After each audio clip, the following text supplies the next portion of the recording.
Apa hal mendasar yang perlu kita tanamkan kepada generasi kita agar mereka selalu cinta kepada Allah dan berusaha untuk menjadikan diri mereka sebagai orang-orang yang dicintai Allah Subhanahu wa taala. Yang pertama, kita harus tahu bahwasanya Allah Subhanahu wa taala telah menurunkan seorang manusia yang sempurna dalam kapasitas sebagai seorang manusia agar kita jadikan sebagai contoh teladan. Kita menjadikan seseorang sebagai figur yang dapat kita jadikan sebagai contoh keteladanan kita. Dialah Rasulullah sallallahu alaihi wasallam. Sehingga di dalam Al-Quran surah Al-Imran, Allah Subhanahu wa taala berfirman, barang siapa, wahai Muhammad, katakan kepada mereka, apabila mereka cinta kepada Allah Subhanahu wa taala, fattabi'uni, ikutilah aku, yuhibbukumullah, maka Allah akan mencintai kalian. Jadi salah satu sarana untuk dapatkan cinta dari Allah Subhanahu wa taala adalah mencintai dan mengikuti Rasulullah Muhammad sallallahu alaihi wasallam. Nah, kita ini sekarang dalam nuansa mengenang Rasulullah sallallahu alaihi wasallam. Seharusnya itu tidak terbatas pada sebuah perayaan belaka.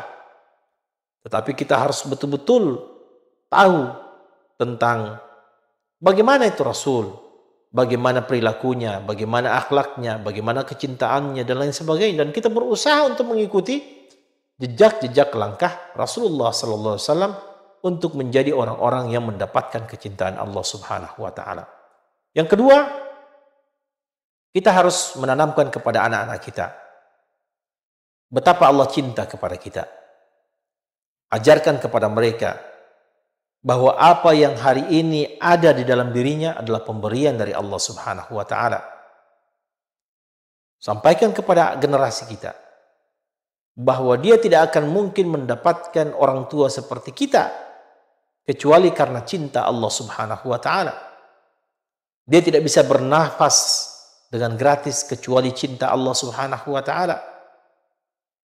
Dia tidak bisa belajar, tidak bisa mendapatkan rezeki, hadiah dari kedua orang tuanya. Kalau anak-anak kecil mungkin kita mengatakan tidak bisa dibelikan sepeda, tidak bisa makan yang enak, tidak bisa tidur yang nyaman, kecuali semuanya ini karena cinta Allah Subhanahu wa taala kepada dirinya. Hal-hal sederhana.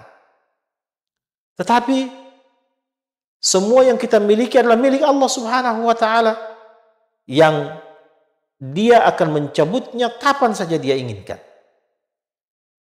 Tetapi untuk orang-orang yang beriman, Allah tidak akan mencabut atau mengambil pemberiannya dengan cuma-cuma, tetapi Allah akan membelinya dengan surga. Sebagaimana ayat yang telah kita bacakan tadi, orang-orang yang beriman itu jiwanya, hartanya yang semestinya merupakan milik Allah Subhanahu wa taala, tetapi ketika Allah ingin mengambilnya, Allah mengambilnya dengan cara membeli. Membeli dengan apa? Membeli dengan surganya Allah Subhanahu wa taala. Maka ibu-ibu, bapak-bapak, tanamkan kepada anak-anak kita betapa sayangnya Allah kepada kita, betapa cintanya Allah kepada kita. Gambarkan kepada mereka tentang surganya Allah Subhanahu wa taala, kenikmatan yang tidak pernah terlihat oleh mata, kenikmatan yang tidak pernah terdengar oleh telinga, tidak pernah terbetik dalam hati sanubari seorang muslim atau seorang manusia. Itulah surga yang akan diberikan Allah kepada orang-orang yang beriman, cinta kepada Allah, dan Allah cinta kepada orang tersebut, orang yang bertakwa. Sehingga hal ini bisa kemudian menumbuhkan sebuah motivasi kepada anak-anak dan generasi kita agar mereka rajin beramal, mereka rajin beribadah, rajin berbuat baik, dengan satu tujuan, untuk mendapatkan kecintaan dari Allah Subhanahu wa taala, sehingga Allah akan memberikan surga kepadanya sebagai balasan dari kecintaannya itu kepada Allah Subhanahu wa taala. Wallahu a'lam bishawab.